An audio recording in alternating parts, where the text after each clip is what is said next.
유다서 1장 14절, 유다서 14절 말씀입니다. 유다서 14절 말씀.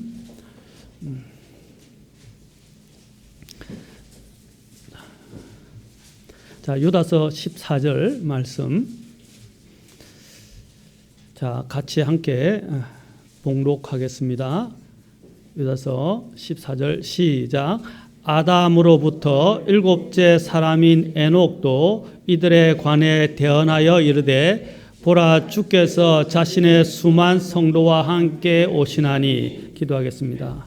하나님, 오늘도 많은 어려운 가운데서도 주님을 사랑하고 주님께 합당한 경배를 드리기 위해 모인 성도들을 아끼시고 기억해 주시고 하나님의 생명의 이 말씀으로 먹이시고 힘 주시고 또한 바른 길로 인도해 주옵소서. 주님이 우리는 너무너무 필요합니다. 주님, 또 이 땅에 다시 오실 주님을 바라보며 이 말씀의 길을 기울이도록 인도하여 주옵소서. 우리 주 예수님의 귀하신 존함을 받들어 기도합나이다. 아멘. 앉으시겠습니다. 자, 우리가 에녹 하게 되면 뭘 생각하게 되죠? 예, 그가 남은 생애 동안 그는 하나님과 동행했다고 말하고 있습니다. 남은 생애 동안 하나님과 동행하여 그래서 하나님을 기쁘시게 하였다는 평판을 받았고 증거를 얻었습니다. 뿐만 아니라 그는 어떻게 했어요? 하나님을 기쁘시게 한 거로 하나님께서 아주 성경에서 아주 나중에 보겠지만 좋은 모형으로 삼아 주셨어요. 그 모형이 뭐냐? 에녹은 어떻게 했다고 그랬어요? 창세기에 보면 또 히브리서 11장에 보면 죽음을 보지 않고 하늘로 옮겨졌다라고 말하고 있어요. 죽음을 보지 아니하였다. 이제 그것이 바로 앞으로 올 우리 성도들을 위한 예표라고 이야기할 수 있습니다. 여러분, 이제 앞으로 우리가 보게 될 말씀을 통해서 이 예표가 어떻게 적용되는지 이야기하고 있는데 이 에녹이 바로 그 예표다라는 것을 기억하시고 또 14절에서 분명히 말하고 있습니다. 주님께서 보라 주께서 그가 선포하기를 대언하기를 보라 주께서 자신의 수만 성도와 함께 오시리라 라고 말하고 오셨어요. 수만 성도와 함께 오시리라. 예수님께서는 지상에 계셨을 때 내가 떠나가는 것이 너에게 유익이다 라고 요한복음 14장에서 말씀하신 후에 나중에 성천하셨습니다. 그분께서는 또한 내가 너희를 위하여 처소를 예비하러 간다 라고 말씀하셨고 가서 처소를 예비하면 내가 다시 와서 내가 너희를 영접하여 그렇죠? 너희들을 받아들여 너희가 내가 있는 곳에 너희도 있게 하시겠다고 또 요한복음 14장 2절 3절에서 말씀하십니다. 그분은 지금은 우리와 떨어져 계시지만 우리에게 이러한 소망과 위로의 약속을 주셨습니다. 우리 주님께서 거짓말 하실까요? 네, 하나님은 절대로 거짓말하지 않습니다. 우리 주님은 거짓말하신 적이 없어요. 주님은 약속하신 것을 반드시 성취하시는 분이십니다. 그 약속대로 그분께서는 오실 것입니다. 그래서 오늘 제가 여러분들에게 선포할 말씀은 재림의 두 국면, 재림의 교리가 주는 경고와 삶의 준비에 대해서 말씀드리고자 합니다. 오늘 아까 읽었던 유다서를 통해서나 또 읽게 될 이 말씀들을 통해서 우리는 예수님의 재림의 두 국면이 있다는 것을 이제 배우게 될 것입니다. 주님께서 말씀하셨어요. 세상에서 너희가 환난을 겪을 것이나 라고 요한복음도 16장에서 33절에서 말씀하셨어요. 그리고 너희는 슬퍼하고 울 것이다 라고 말씀하셨어요. 그러나 지금은 너에게 슬픔이 있으나 내가 다시 너희를 보리니 너희 마음이 기쁘게 될 것이다 라고 또한 요한복음 16장 20절과 22절에서 말씀하십니다. 다시 이 말은 뭡니까? 주님께서 지금은 떠나 있지만 너희를 위해서 다시 올 것이고 너희를 보게 될 것이고 그때에는 지금은 너희가 참 슬프지만 그때에는 너희가 기뻐하게 될 것이라고 말씀하셨습니다. 이 얼마나 복된 소식입니까? 다시 오실 것이다. 그리고 우리는 주님을 만나게 될 것이다. 지금은 우리가 얼굴과 얼굴을 대하여 보지 못하지만 주님이 오셔서 우리는 그분을 얼굴과 얼굴을 대하여 보게 될 것이다 라고 분명히 말씀하셨다는 것입니다. 여러분, 집을 떠나서 부모님과 또는 내 사랑하는 자들과 함께 오랫동안 떨어져 본 적이 있으십니까? 저는 또 있습니다. 저도 있고, 저도 또 부모님을 떠나서 또 서울까지 와서 사실은 이국 생활을 해야 되나, 타지 생활을 했었고, 또 미국에서 공부할 때도 또 오랫동안 가족과 떨어져 있었지만 그때 참 그리웠던 게 뭐냐면 늘 편지를 쓰고, 그때는 이메일도 잘 안 돼가지고 전화기도 이렇게 휴대폰도 발달되지 않았기 때문에 그때는 막 유선 전화기를 들어서 전화를 해야만 가능했었습니다. 그래서 그 전화하는 것도 쉽지가 않았어요. 시간도 바뀌고 아니고. 근데 또 화상으로도 지금처럼 화상 통화도 할 수 없었어요. 유선으로만 목소리만 듣는 것이 다였어요. 그런데 이제 다시 와서 같이 만나기로 했던 날이 이제 정해졌고 오기로 하게 되니까 얼마나 그날이 보고 싶고 그리운지 참 발을 동동 구르면서 기대하면서 기다리고 있었습니다. 그래서 얼굴을 보니까 얼마나 반갑고 좋은지 모르겠더라고요. 마찬가지로 여러분, 그리운 사람들을, 정말 보고 싶었던 사람을 얼굴과 얼굴을 맞대어 본다는 것은 얼마나 감사합니까? 어떤 사람이 소방관에 의해서 정말 어려운 가운데서 자기를 불구덩이에서 끄집어내서 죽어가던 생명을 다시 소생시켜서 살아났어요. 실제로 미국에서 있던 이야기입니다. 그런데 그 아이가 소방관이 자기를 구출해줬다는 이야기를 듣고 너무너무 감사해서 그 소방관을 보기를 원했어요. 그래서 나중에는 손편지와 자그마한 선물을 마련해서 직접 그 소방관을 찾아와 가지고 자기를 구출해 준 것, 또 생명을 이렇게 건져 준 것에 대해서 감사하는 마음을 전했을 때 소방관이 너무 감격하고 또한 자신의 일에 대해서 보람을 느끼고 그 아이를 반갑게 맞으면서 이렇게 껴안아주는 그런 이야기들이, 아름다운 이야기들이 너무 많습니다. 여러분, 자신을 구원해 준 사람을 얼굴과 얼굴을 맞대어 본다는 거 얼마나 좋습니까? 그렇죠? 우리가 바로 저 영원한 불지옥에서 나를 건져주신 예수님을 다시 보게 된다는 것. 지금은 얼굴과 얼굴을 대하지 못하고 하나님의 이 말씀을 통해서 우리는 예수님을 알고 또 예수님에서 대해서 듣고 또 예수님에 대한 소망을 키워가지만 이제는 그 날이 곧 올 거라는 것입니다. 곧 주님을 얼굴과 얼굴을 대하여 보게 될 그 날이 온다는 것입니다. 우리는 그 날을 기대하면서 살아가야 됩니다. 여러분, 이 세상 삶이 순탄하지 않고 어려움들이 참 많습니다.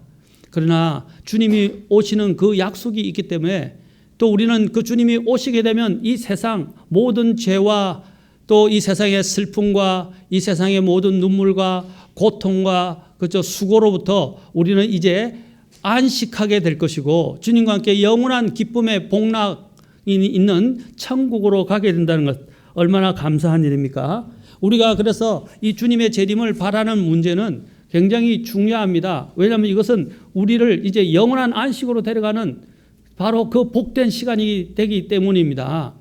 그 복된 시간을 우리에게 주시는 주님을 만난다는 건 얼마나 흥분되고 기대가 넘치는 순간이 되겠습니까?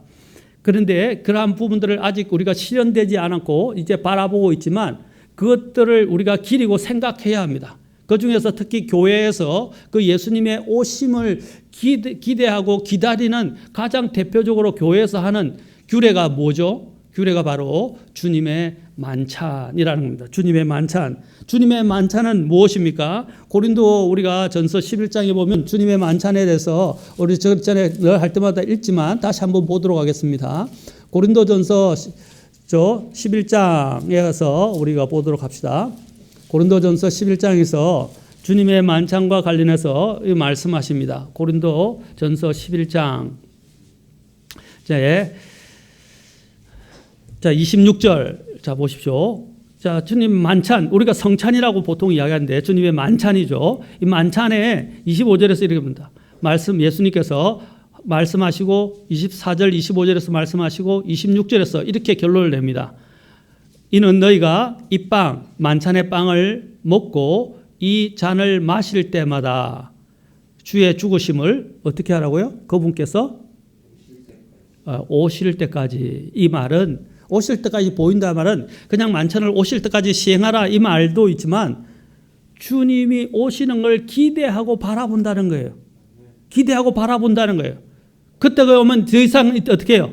만찬을 기리던 걸 이제는 더 이상 하지 않고 직접 주님을 만난다는 거죠. 직접 만나게 될 때까지는 이제 그 주님의 죽으심을 기억합니다. 이제는 주님께서 우리를 위해서 십자가에 손과 발이 못 박히시고, 그렇죠? 그 죽었다가 부활하셨던 그 몸을 우리는 직접 보게 되고, 그 손자국에 아마 손도 넣어보게 될 것 같고, 그 다음에 그 찢긴, 못에 찔렸던 그 발도 우리는 한번 아마 직접 만져보게 될 것으로 저는 봅니다.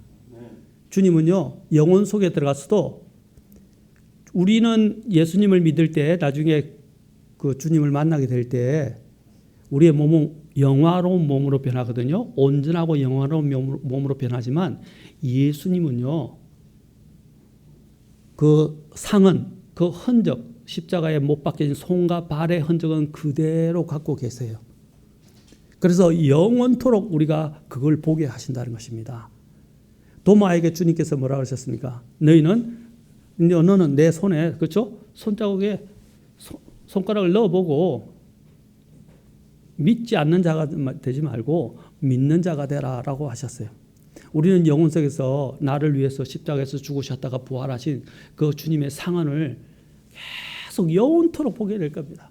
그걸 볼 때마다 주님의 사랑을 우리는 기억하게 될 거예요. 그렇죠? 그래서 그 주님을, 나를 위해서 죽으신 주님을 다시 만나게 된다는 것은 정말 어떠한 다른 것과도 비교할 수 없습니다. 왜냐하면 그분은 우리를 위하여 자신의 생명까지 내어주셨고 우리를 저 영원한 멸망에서 건져주셨기 때문입니다. 우리는 그래서 지금은 보지 못하지만 이런 만찬을 통해서 또 우리의 이런 믿음으로 주님과의 교제를 통해서 우리는 주님을 만나고 또 주님과 교제하고 또 주님과 이야기합니다. 자, 주님께서 이 약수라는 신식을 우리에게 주셨는데 이제 주님께서 어떻게 오시는가 이제 우리가 봅시다. 그 기대하던 주님께서 오실 것입니다. 오시는데 성경은 분명히 주님께서 두 가지, 오실 때 두 가지 하나의 이런 단계들을 거쳐서 오실 것이라고 말하고 있습니다. 구약에서는 그것을 하나인 것처럼 이야기하지만 이제 신약에 와서는 두 가지가 있다라고 말하고 있습니다. 두 가지 형태로 주님은 재림하실 때 오신다라고 말하고 있다는 겁니다. 자, 예를 들어서 봅시다. 저도 설악산 쪽에서 군대 생활을 했어요. 여기도 이제 뭐 남한 산성도 있지만 특히 북한산 같은 경우도 뭐 북한산이 산이 하나 아니에요. 봉우리가 여러 개예요. 그렇죠? 근데 이제 멀리서 이렇게 여러분 일직선으로 봉우리가 서 있는 데서 일직선으로 내가 봉우리를 본다면 어떻게 되겠어요? 그 봉우리가 한 봉우리만 보여요. 높은 산 봉우리만 보일 거예요. 그렇죠? 일직선을 보면. 그러나 가까이 첫 번째 봉우리에 딱 와보면 어떻게 해요? 또 다른 봉우리가 있네? 그 산에 또 골짜기가 있네? 하고 생각하게 되겠죠? 바로 유대인들, 옛날에 구약의 대언자들이 예수님을 바라볼 때는 산 봉우리 하나만 보였다는 거예요. 그래서 예수님이 메시아로서 한 번만 오면 모든 게 끝난다고 생각을 했어요. 그러나 이제 신약 시대에 와서 이제 예수님께서는 우리에게 뭘 말씀해 줍니까? 큰 봉우리가 하나가 아니라 두 개의 봉우리였구나 하는 걸 보여준다는 것입니다. 그 두 개의 봉우리가 뭡니까? 이제 바로 초림과 재림을 이야기하는 것입니다. 예수님은 초림하셨고 또 재림하실 것이라는 거예요. 우리는 지금 어디에 있습니까? 초림이란 이제 그것을 뒤로 두고, 그렇죠? 이제 재림이란 봉우리를 보고 있죠. 그 재림이란 봉우리를 이제 예를 들면 산을 내가 정복해야 되는데 첫 번째 산 봉우리를 정복했고 더 큰 높은 산 봉우리를 이제 점령을 이제 앞두고 있어요. 그렇죠? 정복을 앞두고 있다고요. 그러면 어떻게 해요? 이제 다시 가기 위해서 골짜기로 내려갔다가 골짜기를 타고 다시 두 번째 봉우리로 올라가게 되는 것입니다. 맞습니까? 그것처럼 우리는 지금 어떤 경륜의 시대냐면 유대인들이 바라본 것은 하나였지만 우리는 이제 하나를 이미 넘었어요. 하나를 넘었고 보니까 또 다른 하나가 있네. 더 큰 산이 있네. 저것까지 내가 정복해야지 하는 것처럼 이제 그 더 큰 산 봉우리가 우리를 기다리고 있는데 그것을 성경은 뭐라고 하냐면 재림이다라고 말합니다. 초림으로 모든 게 끝나지 않는다는 거죠. 그렇죠? 또 그 재림도 어떻게 하냐면 재림도 보니까 아주 미세하게나마 이렇게 보니까 재림은 산봉우리가 이제 여기서 큰 산이 두 개였었는데 이제는 산봉우리가 위에 있는 산봉우리 보니까 약간 이렇게 낮은 게 있고 높은 게 있다는 거죠. 이제 그게 재림의 두 단계와 같다는 것입니다. 재림의 두 단계. 첫 번째 어떻게 하냐면 그 봉우리에 대해서 말씀을 드리면 첫 번째는 바로 우리가 말할 때 휴거와 부활이라는 바로 그것을 이야기합니다. 휴거와 부활이라고 하는 것입니다. 자, 그거 데살로니가전서 4장 14절부터 우리가 잠깐 보도록 하겠습니다. 4장 14절부터 17절까지 이제 4장 14절부터 17절까지 우리 같이 보겠습니다. 데살로니가전서 4장. 다음에 제가 이제 요번에 끝나면 다니엘서 있죠. 다니엘서하고 요한계시록을 도표를 가지고 여러분들에게 다 보여주면서 설명할 거예요. 아마 보면 놀라울 것입니다. 여러 가지 나오는 성경에 나오는 네 짐승들, 그 예언과 관련된 것들, 그 다음에 그 각 시대에 여러분 바빌론 시대로부터 로마 시대에 이르기까지의 그런 시대상과 그것과 성경적 예언이 어떻게 맞물린지를 제가 도표로 다 그림으로 차트로 다 보여주시면서 드리면서 제가 설교를 할 거예요. 이제 그러면 아마 여러분 놀라울 겁니다. 야, 성경이 이렇게 놀라운가? 예? 이제 우리가 먼저 데살로니가전서 4장 14절부터 17절 보십시다. 자, 우리가 예수님께서 죽으셨다가 다시 일어나셨음을 믿을진대 그와 같이 예수님 안에서 잠자는 자들도 하나님께서 그분과 함께 데려오시리라. 뭐라고 했어요? 잠자는 자들도 그분과 함께 데려오시리라 하셨어요. 그리고 15절 우리가 주의 말씀으로 너에게 이것을 말하느니 곧 주께서 오실 때까지 살아서 남아있는 우리가 결코 잠자는 자들보다 앞서지 못하리라. 그렇죠? 앞서지 못하리라. 여기도 순수가 있다는 거죠. 순수가 있지만 우리는 순수를 못 느껴요. 왜냐하면 이 일들이 눈 깜짝할 순간에 동시다발적으로 일어나기 때문에. 그렇죠. 우리가 눈을 찰나 하는 동안에는 우리가 그걸 못 부르지만 그것을 프레임을 우리가 보고 있는 것들을 프레임을 이렇게 착 늘려서 느린 속도로 보면 그게 순서가 있다는 걸 보게 되죠. 그러나 그것들을 빨리 필름을 돌리게 되면 어떻게 되죠? 그걸 한 장면으로 보일 수가 있어요. 마찬가지예요. 우리의 구원도 마찬가지고 예수님이 이제 오실 때 일어나는 그 일들도 지금 바로 순식간에 우리 눈에는 하나로 보이겠지만 엄밀하게 말하면 지금 여러 단계가 나온다는 걸 보게 됩니다. 그중에 가장 대표적인 것이 먼저 잠자는 주 안에서 잠자는 자들 누구죠? 예수님을 믿고 우리보다 먼저 죽어서 그죠 무덤에 들어간 사람들을 이야기합니다. 그 잠자는 자들에 대해서 뭐라고 말하고 있습니까?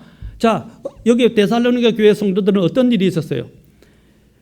예수님 안에서 예수님이 오신다고 그러는데 우리가 예수님이 오시고 이제 예수님이 곧 오시면 우리는 예수님을 만난다라고 자꾸 이제 그런 분위기가 데살로니가 교회에 형성이 됐는데 그러면 예수님을 오신다고 그러는데 예수님을 보지 못하고 이미 예수님을 믿다가 죽은 사람은 어떻게 하느냐? 그 사람들은 예수님을 눈으로 보지 못하지 않느냐라고 슬퍼했어요. 슬퍼했다는 것입니다. 그런데 어떻게 사도 바울이 말하고 있습니까? 아니다, 슬퍼하지 말라 그랬어요. 왜? 여기서 지금 이야기하잖아요. 뭐라고 말합니까? 우리가 결코 잠자는 자들보다 앞서지 못할 것이다. 어떻게 앞서지 못하느냐? 16절 보십시오. 주께서 호령과 천사장의 음성과 하나님의 나팔 소리와 함께 친히 하늘로부터 내려오시리니 그리스도 안에서 뭐라고 그랬어요? 자, 우리가 휴거되는데 휴거에도 크게 재림은 두 단계가 뭐냐면 휴거와 부활과 함께 그 다음에 어떻습니까? 예수님이 공중으로 내려오실 때 일어나게 될 휴거. 그 다음에 그게 첫 번째 단계. 두 번째 단계는 뭐냐면 예수님께서 이제 그 공중에서 이제 우리를 만나고 난데 우리와 함께 어떻게 해요? 이 땅으로 재림하십니다. 그 재림이 이제 주님의 재림의 이제 마지막 두 번째 단계라고 할 수 있습니다. 자, 첫 번째 단계는 어떻게 한다고요? 예수님이 어디로 오신다고요? 예, 공중에 온다. 4장 17절 보십시오. 그 뒤에 살아서 남아있는 우리가 그들과 함께 구름들 성으로 공중으로 예수님이 오시는데 구름들 성으로 채여 올라가 공중에서 주를 만나리라. 공중에서 예수님께서 뭐라 그랬어요? 내가 가서 처소를 예비하러 가면 처소를 예비하면 내가 다시 와서 너희를 나 있는 곳으로 너희를 다시 받아주리라라고 말씀하셨어요. 약속하셨죠? 그 약속대로 예수님은 오실 것이라고 말하는데 어디로 오십니까? 우리를 받아들이기 위해서 예수님이 공중까지 마중 나오세요.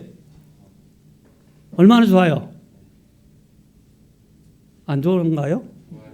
네, 여러분 나중에 이 결혼식 요즘 하죠. 우리나라가도 결혼식이 서양식으로 이제 바뀌어가지고 뭐 패백할 때 옛날식으로 이렇게 하는 분도 있고 패백할 때 이제 옛날 옷도 입고 이렇게 하는데 전통 복장을 입고 하는데 한복.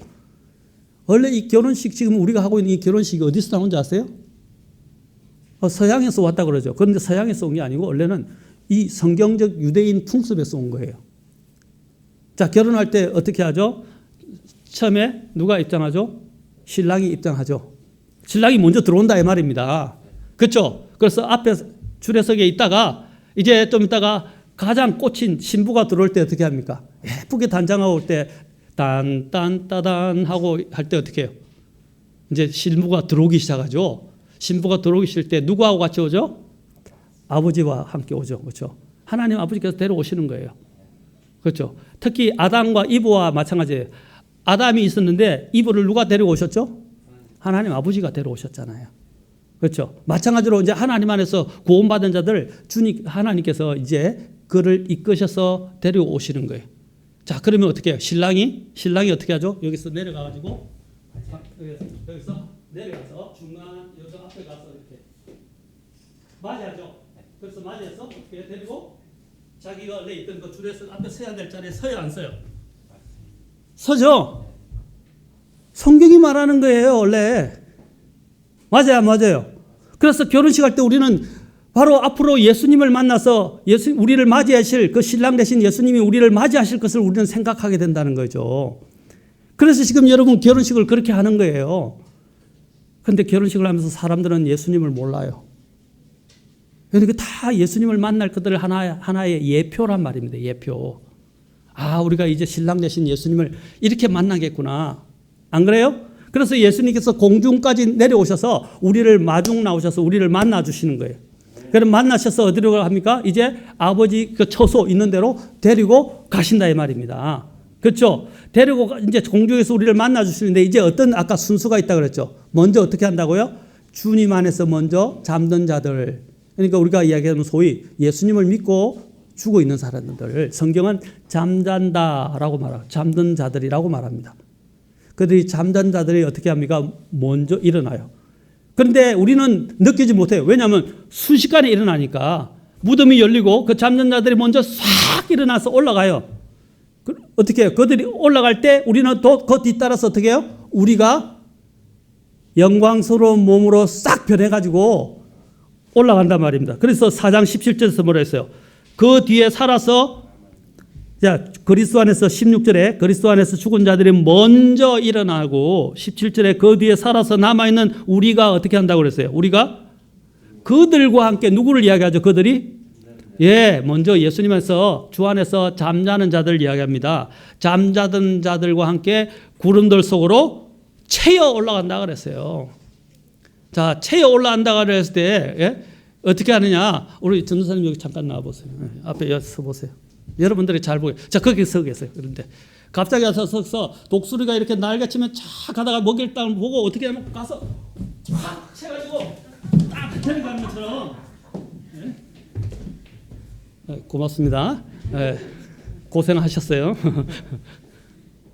독수리가 어떻게 합니까? 순식간에 정말 생각하지 못한 순간에 내려와서 여러분 저런 게 중동이나 저기 특히 이렇게 큰 대륙에서는요 독수리도 높은 곳에서 양도 채워가고 심지어는 아이들도 미국 같은 데는요 아이들을 채워가는 경우도 있어요. 아이들. 그리고 개나 고양이 있죠. 개나 고양이도 순식간에 내려가 채가지고 사람들이 손을 쓸 수 없을 정도의 속도로 나타났다가 하늘로 데리고 간다는 겁니다. 이게 휴거라는 거예요. 휴거. 들림 받는다라고 이야기하는 거예요. 성경이 분명히 말하고 있다는 거죠. 우리가 말하는 게 지어낸 이야기 아니라 주님께서 오셔서 이제 어떻게 해요? 우리 하나님 아버지께서 우리를 채워서 어디로 갑니까? 채워서 공중으로 데려가신다 이 말입니다. 독수리가 마치 먹잇감을 보고 채워 올라가는 것처럼 순식간에 우리를 그렇게 채워서 올라가게 될 것입니다. 그래서 어떻게 했어요? 채워 올라가 공중에서 누구를 만난다고 그랬어요? 주를 만나리라. 그래야 그 다음부터는 어떻게 한다고 그랬어요? 우리가 항상 영원히 주님과 함께 있을 것이다 라고 약속하시는 거예요. 제가 오늘 왜 이렇게 예화를 들어가면서 쉽게 얘기하냐면 우리 청소년들은 좀 오후까지 있는 게 힘들죠? 지루하고. 그래서 제가 더 재미있게 여러분들이 이해 더 잘하게 신뢰를 들어서 하고 다음부터는 도표로도 보여줄 테니까 잘 들으시기 바랍니다. 자, 우리는 이 모두가 다 재림에 대한 구절인데 바로 이렇게 두 가지 형태로 먼저 주 안에 죽은 자들이 일어나서 이제 그렇죠? 부활의 몸을 입고 올라가게 될 것입니다. 부활의 몸을 입게 될 거예요. 자, 여러분이 예수님을 믿고 죽은 자들이 몸은 어떻게 되죠? 지금 몸은 어떻게 되죠? 땅에 묻어서 썩게 되죠.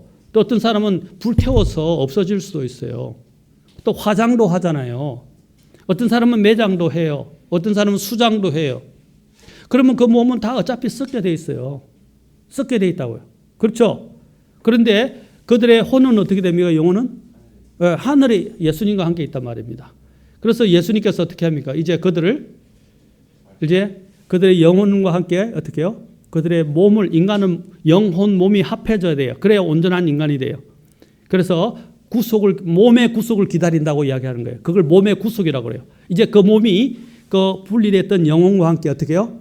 이 몸, 썩을 몸은 땅에서 썩어 없어지지만 이제 하늘의 형상을 딴 바로 그 예수님의 형상을 딴 그 새로운 영광스러운 몸으로 다시 싹 바뀌어지면서 어떻게 하냐면 바뀌어지면서 오시는 예수님이 데려오시는 그 영혼과 함께 이렇게 다 만나게 되는 거예요. 순식간에 다 만나게 된다는 것입니다. 그래서 몸이 우리가 합해지게 되는 거예요. 그런데 예수님이 오실 때 내가 죽지 않고 예수님을 믿었던 사람은 어떻게 됩니까? 저와 여러분처럼이 바로 그 세대에 우리는 살고 있다고 저는 믿어요. 이제 예수님이 우리가 살아서 예수님을 믿게 되면 어떻게 해요? 우리 이 몸이 썩을 몸에서 썩지 아니하는 영광스러운 몸으로 눈부신 몸으로 싹 변화하게 돼요. 변화하게 된단 말입니다. 그래서 분명히 성경에서 어떻게 해요? 공중으로 다 올라갈 것이다. 그래서 여기서 죽지 않은 자에 대해서 이야기하잖아요. 너희라고 말하고 있죠. 그렇죠? 우리라고 말하고 있죠. 우리. 이 사도 바울도 자신을 포함하고 있다는 것입니다. 우리가 그들과 함께 구름 속으로 채올라가 공중에서 주를 만나리라. 자, 이 몸이 변화되는 부분에 대해서는 고린도전서 15장에서 우리에게 이미 잘 이야기하고 있습니다. 자, 보십시다. 고린도전서 15장. 자, 고린도전서 15장.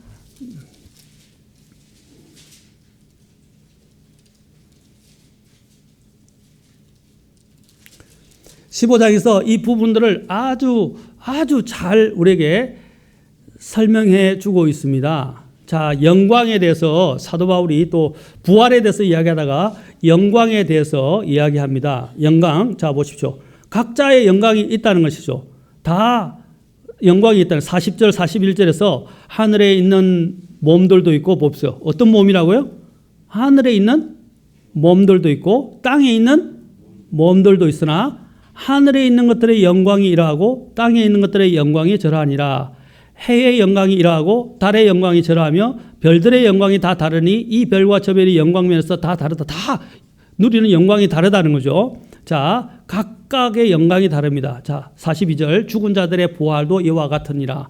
그것은 자 보시오. 썩는 것 가운데서 뿌려주고 썩지 않는 것 가운데서 일으켜지며 수치 가운데서 뿌려지고 영광 가운데서 일으켜지며 연약한 가운데 뿌려지고 권능 가운데 일으켜지며. 자, 본성에 속한 몸, 이게 뭐냐면 이 지금 우리가 태어날 때 갖게 되는 몸을 이야기해요. 그래서 뿌려졌다가 어떻게 해요? 이제 영에 속한 몸으로 일으켜지나니 본성에 속한 몸이 있고 영에 속한 몸이 있느니라. 이제 이 본성에 속한 몸은 어떻게 썩어지게 되죠? 이것은 어떻게 이제 완전히 벗어버리고 이제 영에 속한 몸을 입게 된다는 거예요. 그래서 전에 제가 우스갯소리로 이야기했잖아요. 뚱뚱한 거 신경 쓰지 말아야 한다. 몸매 신경 쓰지 말라. 얼굴 이쁜 거 성형수술하지 말라. 예? 왜? 우리가 이제 이 세상과는 비교할 수 없는 찬란하고 영광스러운 몸으로 변화될 것이기 때문에 그런 걸 너무 추구하지 말라는 거죠. 우리는 영에 속한 몸을 입게 될 것이다 라는 것입니다. 그렇죠? 또 우리 아이들 다이어트 너무 심하게 하지 말고, 그렇죠? 건강하면 돼요. 건강하면 돼요. 여기 있는 것처럼 영에 속한 몸을 입게 된다라고 되어 있습니다. 자, 그러면서 보십시오. 46절에서 그러나 영에 속한 것이 첫째가 아니요 본성에 속한 것이 첫째며 그 뒤에 영에 속한 것이니라. 먼저 우리가 육체의 몸을 입고 태어납니다. 그 다음에 어떻게 돼요? 이제 영에 속한 몸을 입어야 한다는 것입니다. 영에 속한 몸을 입어야 한다. 자, 땅에 속한 자들 48절 땅에 속한 자들은 또 땅에 속한 사람과 그렇죠? 그 다음에 하늘에 속한 자들은 또한 하늘에 속하신 그분이니라. 그분이라고 그랬습니다. 이 말은 뭡니까? 우리는 지금 다 누구의 후예죠? 첫 번째 사람 아담의 후예죠. 그는 어디서 만들어졌죠? 흙에서 만들어졌죠. 그래서 그 땅에 속한 사람을 따라서 다 죽으면 어디로 가죠? 전부 다 흙으로 가죠. 이제 예수 그리스도를 믿는 사람은 어떻게 되는 거죠? 예, 이제 하늘에 속한 사람이 되는 거예요. 아멘? 그러면 어떻게 되죠? 이제 예수님을 믿은 사람은 나중에 주님이 오시면 하늘에 속한 몸을 입고 이제 하늘에 속하게 되는 겁니다. 이걸 뭐라고 그러면 지상의 몸과 천상의 몸이라고 그래요. 우리는 이제 천상의 몸을 입게 되는 거예요. 그 몸은 썩지도 않고, 그렇죠? 썩지도 않고 영원히 썩지도 않고 죄를 짓지 않는 영원한 그 몸을 입게 될 것입니다. 자, 그래서 49절 자 보십시오. 같이 읽겠습니다. 시작. 우리가 땅에 속한 그 사람의 형상을 지는 것 같이 또한 하늘에 속하신 그분의 형상을 지니게 되리라. 얼마나 감사해요. 그렇죠? 네, 나이 드신 분은 주름 신경 쓰지 마세요. 그렇죠? 어차피 늙어갑니다. 어차피 죽게 되어 있어요. 다 젊어져요. 여기 나오잖아요. 하늘에 속하신 그분의 형상을 지니게 될 것이다. 주님이 몇 세에 돌아가셨죠? 33세 돌아가셨죠. 그렇죠? 정확히 말하면 33 반을 사시다가 돌아가셨어요. 33세 반. 그분의 형상을 속고, 그분의 형상이 어떻게 영광스러운 형상이 젊고 아주 영광스럽잖아요. 또 영원히 죽지 않잖아요. 바로 그 형상을 우리도 또한 지니게 될 것입니다. 나중에 요한일서 3장을 통해서 볼 것입니다만은 얼마나 놀라워요. 자, 그러면서 이제 말합니다. 50절 형제들아 이제 내가 이것을 말하노니 살과 피는 하나님의 왕국을 상속받을 수 없으며 또한 썩는 것은 썩지 아니한 것을 상속받지 못하느니라. 자, 받지 못한다라고 말하고 있어요. 여기서 뭐가 받지 못한다? 썩지 못하는 것. 특히 썩는 것이 뭐라고 그랬어요? 썩는 것은 50절에서 살과 피라고 그랬죠. 지금 갖고 있는 이 살과 우리가 갖고 있는 생명을 유지하는 이 피, 이거는 죽을 생명이잖아요. 그렇죠? 맞습니까? 이 살과 피가 어떻게 변한다고요? 이제 더 이상 썩지 않는 살과, 그렇죠? 살과 형태로 변화되게 될 것이다. 변화되게 될 것이다. 그 피도 아마 썩지 않는 피이거나 예수님이 우리의 생명이기 때문에 우리의 생명이 어디 있죠? 피에 있죠. 그런데 그 피는 이제 못 가지고 가요. 그럼 우리 안에 생명이 누구죠? 예수님이 생명이 우리 안에 흐른다 말입니다. 아멘? 그 생명은 어떤 생명이래요? 영원한 생명이래요. 영원한 생명이 우리 안에서 흘러간다. 이제 그 생명이 우리를 주장하게 돼요. 또 그 이 몸도 어떻게 해요? 더 이상 썩거나 죄를 짓는 이런 몸이 아니라 죽을 죄의 몸이 아니라 어떤 몸? 죄를 짓지 아니하는 천상에 합당한 영광스러운 몸으로 되는 거예요. 그래서 뭐 영화 중에 이전에 그런 제목이 나왔던 것 같아요. 트랜스포머라고 이야기했는데 트랜스포머. 트랜스포머 그거 잘못된 거예요. 원래 트랜스폼이라는 말은 뭡니까? 트랜스폼은 거기는 모양이 그냥 모양만 변화되는 거잖아요. 성경에서 말하는 트랜스폼 변화된다는 그 변화는요, 모양 변화가 아니라 안에 내부 질부터 완전히 처음부터 끝까지 모든 게 다 변화되는 거예요. 모든 게 새롭게 되는 거예요. 이해하시겠습니까? 언제 그렇게 되느냐? 첫째는 먼저 내 안에 영이 어떻게 죽었던 영이 살아나는데, 예수님을 믿을 때 죽었던 영이 살아나면서 내가 예수님 안에서, 그리스도 안에서 새로운 피조물이 돼요. 아멘. 그 다음에 이제 남은 게 뭐예요? 아직 몸이 해결 안 됐잖아요. 과정이 있다. 몸이 해결 안 됐잖아요. 그래서 예수님이 이제 공중으로 공중으로 오실 때 어떻게 해요? 내 몸이 트랜스폼 하는 거예요. 완전히 싹 변화되는 거예요. 그래서 먼저 영이 변화되고, 영이, 그렇죠? 우리가 거듭난다 그러죠. 새 영을 갖게 돼서 영이 거듭나게 되고, 혼이 구원을 받게 되고, 그 다음에 어떻게 됩니까? 우리의 몸이 이제 썩지 않은 몸으로 변화되는 거예요. 그때는 화장도 필요 없어요. 얼굴에서 빛이 나요. 막 광채가 난단 말입니다. 예수님처럼. 그렇죠? 그날을 기리십시오. 예? 여기서 성령에서 떠도고칠 하지 마시고, 예? 주님이 오시면 다 변화될 거예요.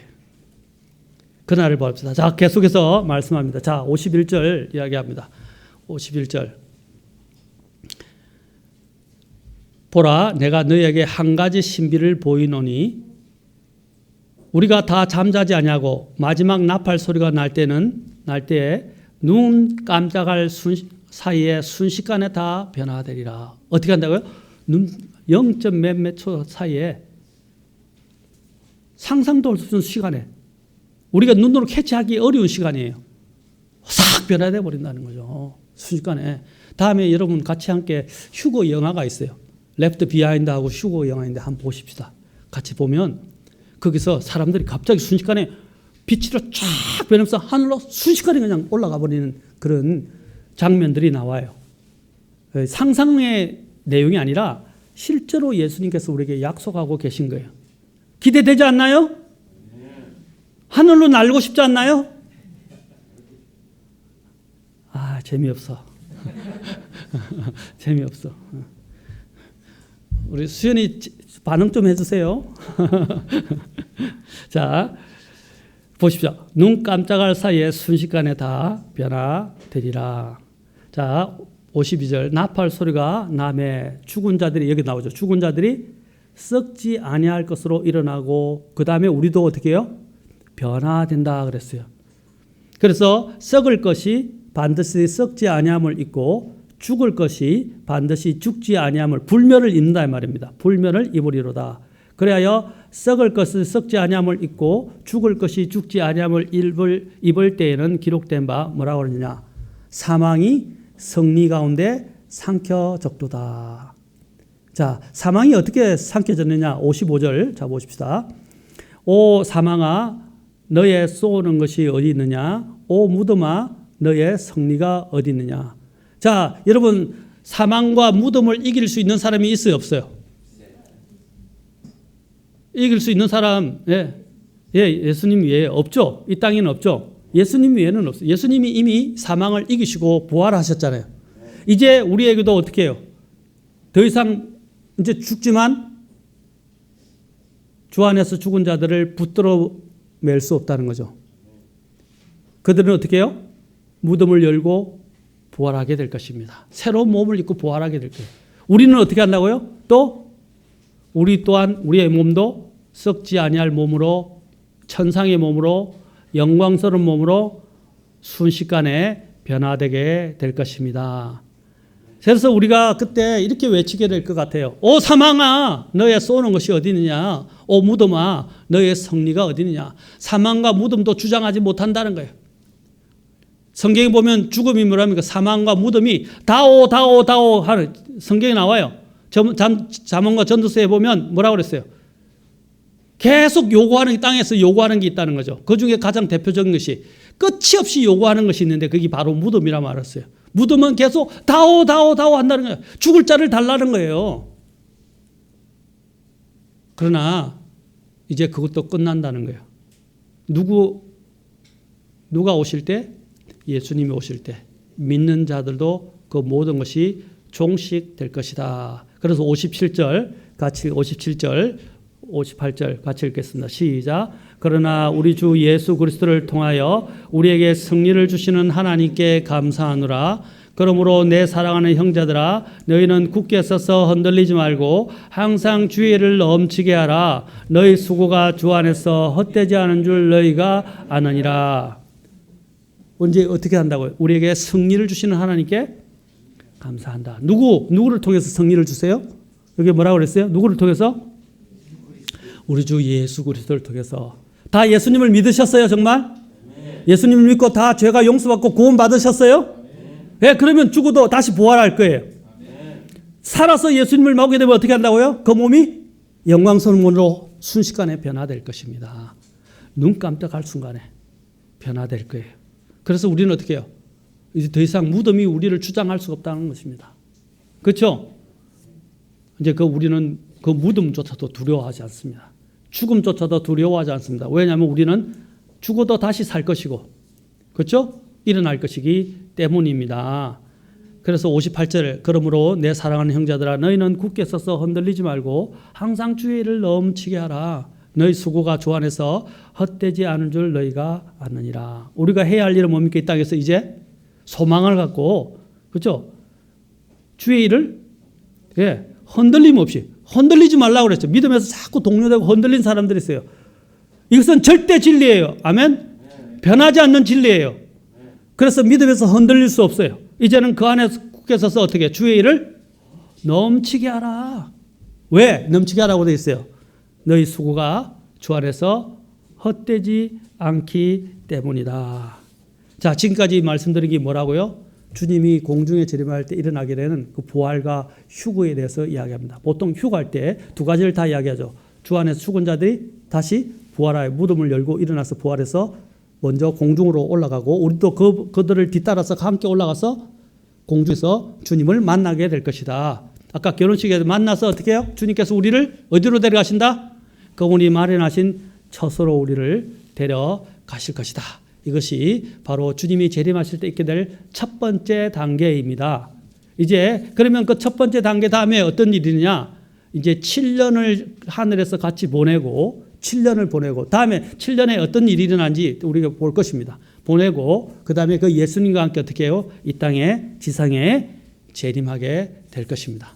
그래서 아까 유다가 뭐래요? 수많은 성도들과 저분이 오실 때 수많은 성도들과 함께 오신다 그랬잖아요. 그래서 그분과 함께 우리가 공중에 있다가 7년 동안 있다가 주님께서 이 땅에 심판을 하시고 난 이후에 주님과 함께 이 땅에 올 것입니다. 아멘.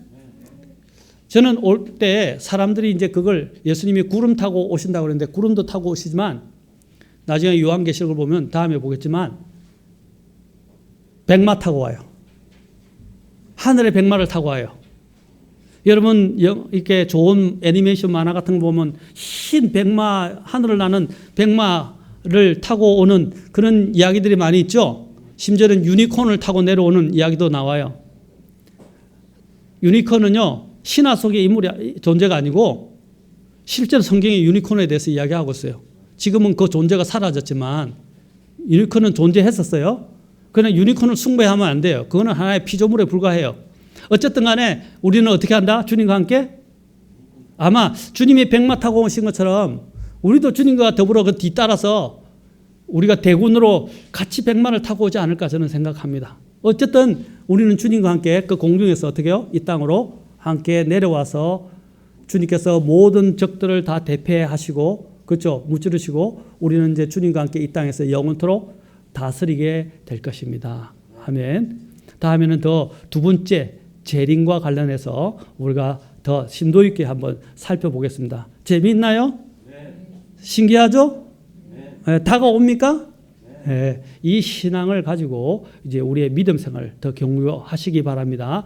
소망이 없는 것처럼 정말 이 세상 너무너무 힘들어요. 요즘 갈수록 더 힘들어요. 너무 피곤하고 힘들게 하고 신경 쓸 것도 많고 억압받는 것도 많고 또 우리를 자꾸 이렇게 너무 마음을 낙심시키는 일들이 너무너무 많아요. 그런데도 불구하고 어떻게 하라고요? 소망을 갖고 주의 일을 더욱 넘치게 하라라고 말씀하신다는 거 기억하시기 바랍니다. 그리고 주님은 반드시 오실 것입니다. 기도하시겠습니다.